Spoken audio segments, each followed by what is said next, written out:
네, 오늘 또 우리 송구영신 예배를 드리면서요. 우리 첫 번째 특송을 해주신 마지막 또 모든 것이 하나님의 은혜였습니다. 우리 2024년 우리 옆에 계신 분들 모든 것이 하나님의 은혜였습니다. 먼저 한번 인사하시겠습니다. 네. 그리고 2025년 우리 박여은 학생이 또 찬양해 주셨던 것처럼 우리 하나님께서 길을 만들어 주실 것이고요, 반드시 기적을 일으켜 주실 것입니다. 우리 옆에 계신 분들과 한번 이 찬양으로 한번 이 찬양의 가사로 제목으로 인사 나누겠습니다. 2025년 반드시 기적을 일으켜 주실 것입니다. 네,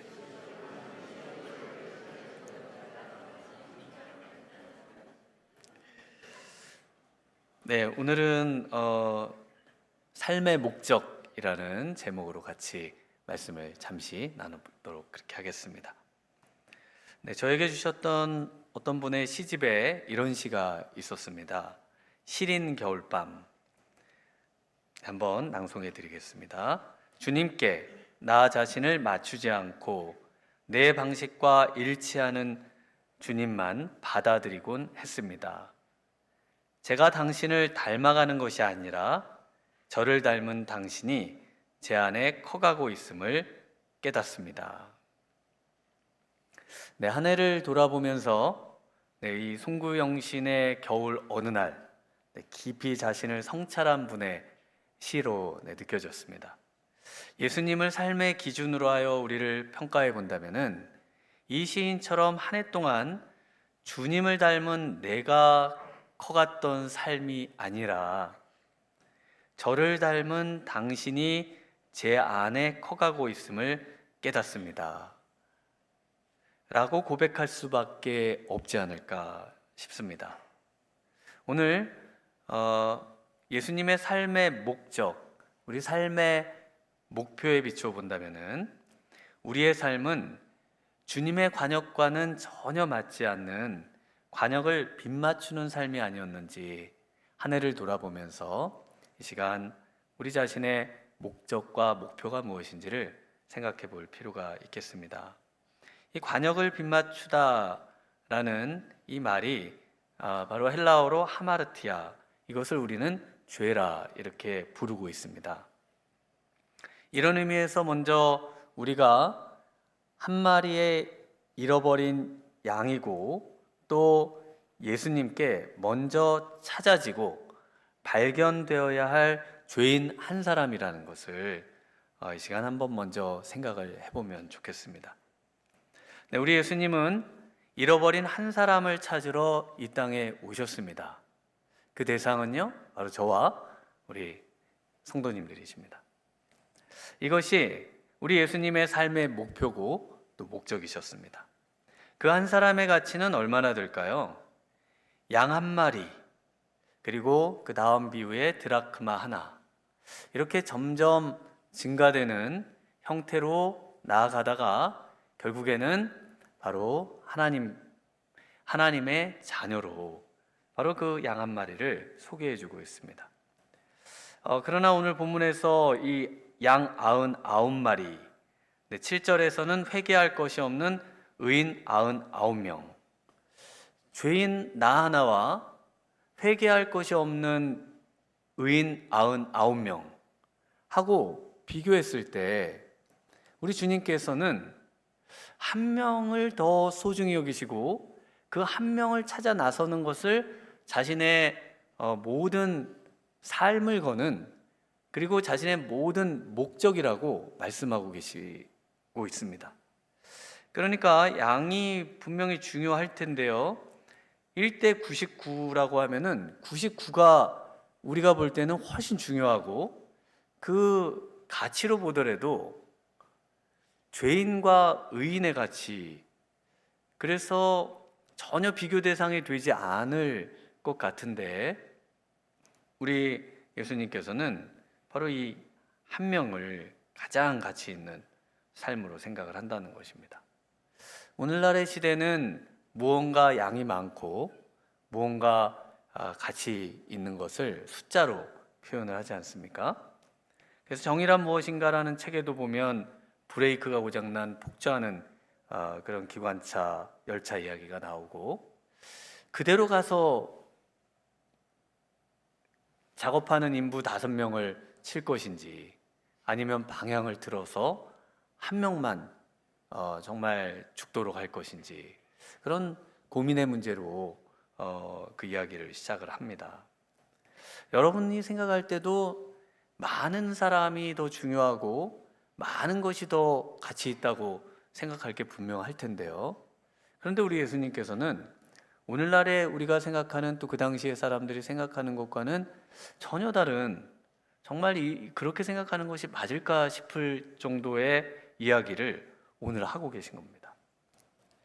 우리 예수님께서 이 삶의 목적으로 이야기하고 계시는, 정말 예수님이 찾아 나선 이 한 마리의 양이 도대체 무엇이길래 이것이 목적이 되고 이것이 예수님의 어떤 삶의 근거가 되고 자신을 내어주심이 되는지 오늘 한번 같이 생각을 해보시겠습니다.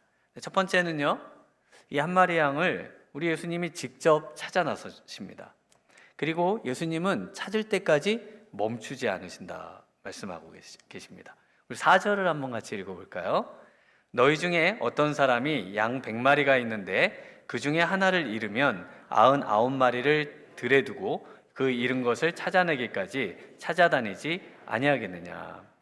네, 브레이크가 고장난 폭주하는 열차가 5명보다는 1명 쪽이라고 생각을 하다가도, 그러나 그 1명이 내 자식이라면 상황이 달라지겠죠. 그 1명이 과연 내 자녀라고 한다면은 그것을 방향을 튼다는 것은 쉽지 않을 겁니다. 제가 이스라엘에서 우리 큰애가 한 1학년쯤 되었을까요? 네, 쇼핑몰에서 한번 아이를 잃어버린 적이 있습니다. 그 명절이었는데 그래서 애가 옆에 있을 줄 알았는데 사람이 많으니까 없어진 거예요. 그래가지고 그때부터는 정말 정신이 반쯤 나가고, 여기서 아이를 과연 어떻게 찾나 그러면서 아이 이름을 부르고 정말 그걸 막 여기저기 뛰어다녔던 기억이 있습니다. 다행히 동양 아이여가지고 지나가면서 애를 막 찾으니까 사람들이 너의 아이가 저쪽에 있다. 그 동양 아이, 네, 희한하게 생긴 애를 또 주위의 분들이 찾아 줬죠. 그래서 그 아이를 찾을 때까지 멈출 수가 없습니다.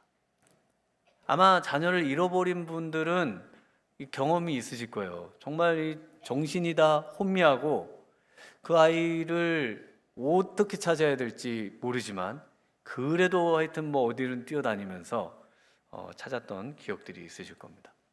제가 어릴 때 아주 어릴 때입니다. 초등학교 들어가기도 전에 그 산 밑에 놀이터에서 놀고 있으면 그 어떤 분이 내 아이 내놓으라고 그렇게 그 놀이터를 무섭게 막 소리 지르면서 다니셨어요. 그래서 저희는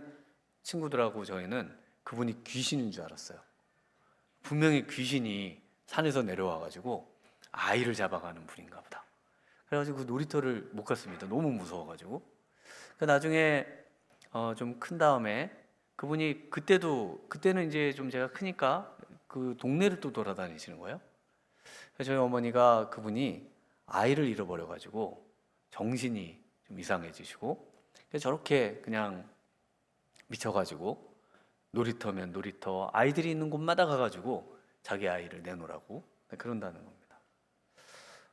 아이를 잃은 분의 어떤 심정, 아이를 찾아야만 하는 분의 그 심정이 바로 우리 예수님의 이 직접 찾아 나섬에 있는 겁니다. 그 99마리를 내버려 두고 한 마리를 찾으러 가야 되는 그 심정을 우리 예수님은 바로 그 한 죄인 한 사람이라고 말씀을 하시고, 그것을 찾을 때까지는 멈추지 않겠다라고 말씀을 하고 있습니다. 읽으신 4절 말씀에 보면 그 양은 잃어버린 양입니다. 여기서 잃어버리다라고 하는 말이 좀 중요한데요, 이 말을 이 말의 의미 자체는 뭐 파괴하다, 멸망하다, 죽이다 이런 의미를 갖고 있습니다. 그래서 잃어버린 양은 죽게 된 양, 죽여진 양 또는 파괴된 사람 뭐 이런 의미죠. 그런데 그 의미를 이제 우리말로 잃어버린이라고 하고 있습니다. 그래서 차준우에 보면은 5절에 어깨에 매여 그리고 집까지 조금 데리고 오다가 뭐 이렇게 다른 양 무리에 넣어서 데리고 오는 게 아니라 그 양을 집에까지 메고 그리고 오고 있습니다. 그러니까 양이 걸을 수 없거나 심각하게 다친 그런 상태인 거죠. 17세쯤 됐던 그 어린 다윗이 사울에게 골리앗과 나가 싸우겠다고 말했을 때 그때 이 골리앗에게 나갈 수 있는 자기의 어떤 자격을 입증해 보이면서 이런 말을 합니다. 사무엘상 17장 34절에 다윗이 사울에게 말하되 주의 종이 아버지의 양을 지킬 때에 사자나 곰이 와서 양떼에서 새끼를 물어가면 내가 따라가서 그것을 치고 그 입에서 새끼를 건져내었고 그것이 일어나 나를 해하고자 하면 내가 그 수염을 잡고 그것을 쳐 죽였나이다. 잃어버린 양, 도적 맞은 양, 적과 원수에게 빼앗긴 양, 그 입에서 그 발톱에서 그것을 건져내 와야만 한다는 겁니다. 그렇지 않고는 양은 그 잃어버린 양은 빼앗긴 양은 거기서 도저히 빠져나올 수는 없어요. 그래서 이 양은 바로 누군가 하면은요, 도저히 스스로 하나님께 나아올 수 없는 사람을 의미하고 있습니다. 잃어버린 양은 절대로 스스로 나아올 수 없어요. 하나님께 스스로 나올 수 있는 영혼이 없습니다. 그래서 이사야서 56장 3절에 53장 3절 6절에 우리는 다 양 같아서 그릇 행하여 각기 제 길로 갔거늘 여호와께서는 우리 모두의 죄악을 그에게 담당시키셨도다.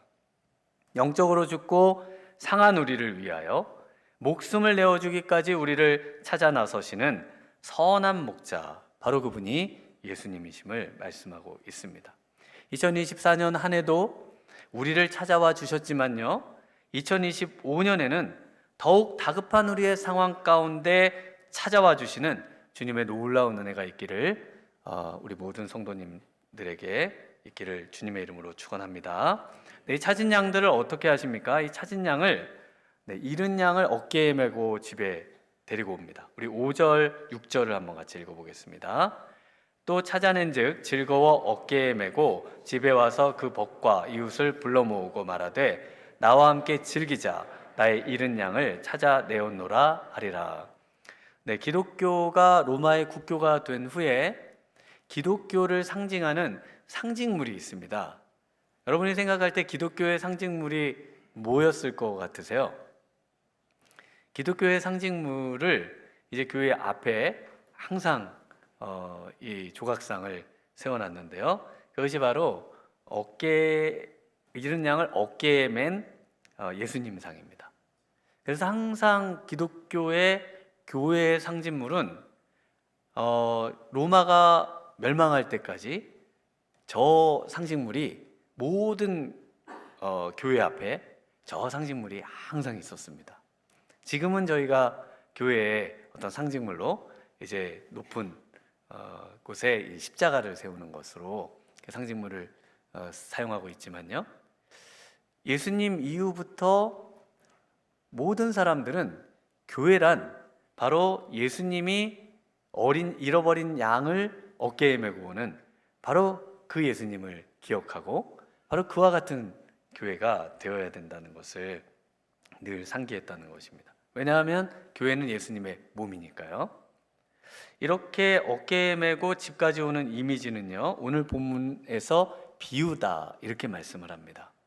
어떤 비유였냐면 1절과 2절에 읽으셨던 것처럼 모든 세리와 죄인들이 말씀을 들으러 가까이 나아오니 바리새인과 서기관들이 수군거려 이르되 이 사람이 죄인을 영접하고 음식을 같이 먹는다 하더라. 그래서 집에 계시는데 우리 모든 세리와 죄인들이 그 당시 사람들이 멸시하고 성전에 들어오지 못하게 하고 그리고 상종도 하지 않았던 바로 그런 부류의 사람들을 우리 예수님은 집에 초청하고 그래서 영접했다, 네, 환대했다는 것이죠. 그러면서 함께 음식을 먹는 이 내용을 비유로 뭐라고 표현을 하고 계시냐면은 어깨에 메고 집에까지 데려온 것으로 이렇게 묘사를 하고 있습니다. 그러니까 누구든 상관없이 같이 말씀을 듣고요. 말씀을 들으러 가까이 오거든요. 말씀을 듣고 그 다음에 누구든지 상관없이 같이 밥을 먹는 사역. 이것이 바로 우리 예수님이 하시는 사역입니다. 교회는 말씀 듣고요, 밥 먹는 교회입니다. 말씀 듣고 밥 먹고.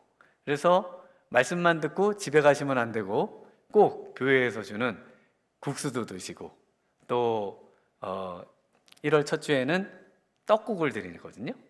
떡국을 드시고, 네, 그리고 특식을 주시면 특식을 먹고, 네, 이렇게 교회는 말씀을 먹고 밥을 먹는 곳이 교회입니다. 왜냐하면 우리 예수님이 이 사역을 하셨거든요. 그래서 우리 예수님을 먹기를 탐하는 자다 이렇게 비난하기도 했었습니다. 우리 예수님이 가장 좋아하시는 일은요, 그래서 사람들을 교회에 데려와서 같이 말씀 듣고 같이 밥 먹는 겁니다. 같이 교회에서 말씀 듣고 같이 밥 먹는 거, 이걸 우리 예수님은 가장 좋아하시는 일이에요. 이 비슷한 잃어버린 어린 양에 대한 말씀이 마태복음에 한 번 더 소개가 됩니다. 거기서는 작은 자 중에 하나라 이렇게 말씀하시는데, 누가 크냐고 제자들이 핏대를 올리고 목소리를 높이면서 싸워요. 그때 예수님께서 한 어린아이를 세우시고, 그리고는 이 어린아이를 실족해 하면은 연자맷돌 메고 바다에 빠져 죽는 게 낫다 그러시면서, 그리고는 뭐라고 하시냐면은 마태복음 18장 13절에 진실로 너희에게 이르노니 만일 찾으면 길을 잃지 아니한 99마리보다 이것을 더 기뻐하리라. 이와 같이 이 작은 자 중에 하나라도 잃은 것은 하늘에 계신 너희 아버지의 뜻이 아니니라. 그래서 이 잃어버린 양은요, 바로 이 교회 안의 작은 자라고 말하고 있습니다. 교회 안에 소외되고 목소리 작은 자요. 소리 내도 소리가 묻혀서 들리지 않는 그 작은 목소리를 가진, 그래서 존재감이 미비하고 존재감도 없어 보이는 그런 사람들이 바로 잃어버린 어린 양이다 라고 말씀을 하고 있습니다. 이런 작은 자에게 상처 주지 말고요, 업신여기면 안 된다고 분명히 말씀을 하십니다. 그래서 이 어린 양은 두 번째로 바로 우리의 어리고 작은 자녀들입니다. 그리고 또 이 어린 자에게 우리가 어리다고 상처 준 것은 없는지 우리를 돌아봐야만 한다는 거예요. 한 해를 반성하고 새해 이런 작은 자들, 우리의 어린 자녀들, 교회의 또 어린 자녀들, 또 새신자들, 또 무언가 도움을 필요로 하는 그런 분들, 또 우리의 청년들, 항상 배고픈 청년들, 우리 청년들, 이 중에 하나라도 잃지 않는 것, 이것을 하나님의 뜻이다 이렇게 말씀을 하고 있습니다. 그래서 앞문 열고요, 뒷문 닫는 거예요. 못 나가요. 우리 미랄교회 오시면 못 나가게 해야 되는 겁니다. 나가면 하나님의 뜻이 아니에요. 어떻게 하든지 그분들이 정말 하나님의 사랑을 받고 우리 성도님들의 사랑을 받고 정말 이곳에서 믿음 생활 잘 할 수 있도록 우리가 우리 자신을 내어주는 바로 예수님과 같은 그런 삶, 이것이 우리 예수님이 원하시는 일입니다. 우리 예수님은요, 세 번째로 이 일을 가장 기뻐하십니다. 우리 7절 한번 같이 읽습니다. 내가 너희에게 이르노니 이와 같이 죄인 한 사람이 회개하면 하늘에서는 회개할 것이 없는 의인 99으로 말미암아 기뻐하는 것보다 더하리라. 네, 이것을 가장 기뻐한다는 겁니다. 네, 순천의 한 교회 장로님은 두부 전도왕으로 불리시는데, 이분은 두부 200모를 매주 공급받아서 근처에 예수 안 믿는 28가정에게 나눠줬다고 그래요. 그래서 이분이 결국에는 18가정을 예수 믿게 했다고 합니다. 제가 이스라엘에서 이 안내를 가끔씩 했는데요. 그때 상계동에 있는 교회에 한 분이 50명씩 전도하신 분들만 모아가지고 한 30여 명을 이렇게 성지순례를 온 거예요. 그래서 제가 딱 앉아서 30명씩 50명이면은 몇 명입니까? 1,500명이죠.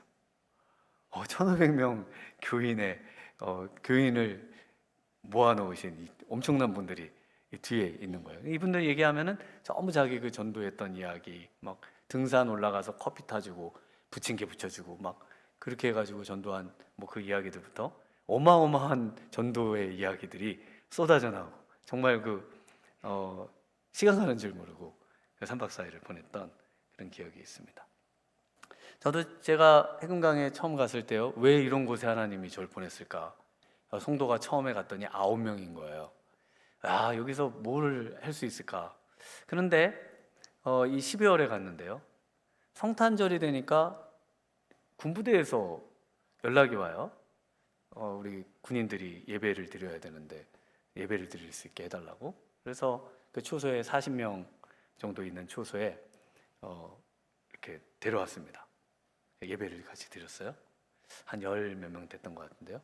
그랬더니 근처에 또 레이다 초소에 한 60명, 거기서 연락이 또 오는 거예요. 예배를 좀 드리게 해달라고. 그래서 저 혼자 안 돼서 이제 우리 안수 집사님 차하고 같이 하고 그 군인 아이들을 모아가지고 그렇게 한 20명이 군인들이, 그래서 눈이 초롱초롱하고요, 말씀을 듣는데. 그래서 정말 신앙생활을 열심히 하던 청년들이 왔나 보다. 그래서 신앙생활을 어디서 했냐고 그랬더니 처음 교회 나왔대요. 처음 나왔는데 어떻게 이렇게 말씀을 잘 듣냐고. 교회가 너무 좋다는 거예요. 끝나면 또 우리 밥을 또 나눠주고요. 같이 찍었던 사진이 있습니다. 그래서 우리 같이 그 교회 앞에서 찍고 바람에 핫도그도 먹고 커피도 마시고. 근데 청년들이 불만이 하나 있더라고요. 여자 청년이 없다는 거예요, 교회에. 그래서 그래서 이제 좀 활기는 좀 떨어졌는데 그래도 제가 하나님께서 정말 이 군인들에게, 우리 군인 청년들에게 복음을 전하고, 정말 그곳에 오고 가는 많은 사람들이 복음을 들으러 방문하고, 이런 것들을 보면서요, 교회가 있어야 되는구나, 교회에 목사가 있어야 되는구나, 이런 것들을 깊이 생각했습니다. 우리 홍정일 목사님께서 원로 목사로 계시는 우리 남서 은혜교회, 제가 이제 유학 마치고 그곳에 교구 목사로 갔습니다. 그래서 교구 목사가 됐는데 다 하나부터 열까지 제가 해야 되는 거예요. 세신자 관리, 저희 교구에 이제 배정되는 세신자, 그 다음에 신방, 그 다음에 교구 예배, 그 다음에 전부 모든 거를 그래서 아니 왜 이렇게 하시지? 그랬더니 교구 담임제라는 거예요. 담임. 그 교구의 담임 목사라는 겁니다. 그래서 그게 무슨 말인가 이해를 못했어요, 처음에. 그런데 교구 예배를 드리면 그 교구의 장로님이 저를 담임 목사로 생각을 하시고 그렇게 같이 예배를 거기서 드리는데 느낌이 이상한 거예요. 그 왜 그런가 봤더니 홍정일 목사님께서 목회를 하시면서 목회한 지 3년 만에 500가정이 등록을 했습니다. 근데 자기가 아무리 생각해봐도 500명 이상 사람 이름을 외울 수가 없다는 거예요. 그래서 2,000명이 되는데 이거는 이렇게 되다가는 내가 사꾼 목사 그리고 그냥 관리인이 되겠다, 이런 생각을 하셨어요. 그래서 그 뒤로부터 어떻게 했냐면은 목사님들을 모셔오면은 목사님들에게 교구의 담임이라고 생각하고 그 교구를 맡아서 정말 목회를 해야 된다. 그래서 제가 있을 때 총 8개 교구였거든요. 그리고 제가 맡은 교구의 인원이 한 700명쯤 됐습니다. 그중에 핵심이 한 200명쯤 되고, 그러니까 이 700명을 정말 이거 못 외워요. 그리고 1년에 한 번 보는 분도 있고요. 막 정말 찾아다녀도 너무 어렵습니다. 어려운데 그래서 이 홍정일 목사님이 그 옛날에요. 그 교회 성장 막 이런 거에 다 한국 교회가 도취되어 있을 때 그때 이미 목사님들에게 다 분립개척을 시켜서 교회의 사이즈가 커지는 것을 목표로 하지 않고 계속, 왜냐하면 그 한 영혼에 대한 관심과 사랑, 이것을 베풀 수 없다면은 목회가 아니라는 겁니다. 우리가 신앙생활 한다고 하는 것은 많은 사람들이 모여있는 어떤 그런 것에 도취되는 것이 아닙니다. 내 옆에 있는 한 영혼이 정말 믿음으로, 말씀으로 바르게 성장하고 있는지, 그 영혼에게 무슨 어려운 일이 없는지, 우리가 하루만 지나도 우리 사랑하는 가족들의 삶에 많은 크고 작은 일들이 있어서 그 얘기만 들어도 시간이 많이 가는데요, 빨리 가는데요. 이 많은 우리의 성도님들의 삶을 우리가 어떻게 다 알 수 있겠습니까?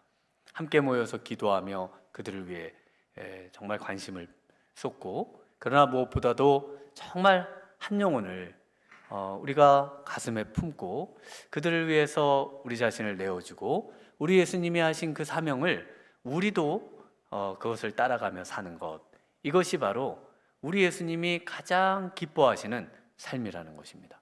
그래서 회개할 것이 없는 천국에 있는 의인 99명, 그들을 보는 것보다 그 잃어버린 한 영혼을 찾아다니며 그 영혼이 회개하고 돌아오는 것을 무엇보다 기뻐하신다고 우리 예수님이 말씀하고 있습니다. 무엇보다 정말 2025년에는 우리 예수님을 닮아 우리 승리하시는 우리 미라레 성도님들 되시길 주님의 이름으로 축원합니다. 네, 이 시간에 우리 한번 이제 성찬식 하고 또 우리 찬양하고 이렇게 하도록 하겠습니다.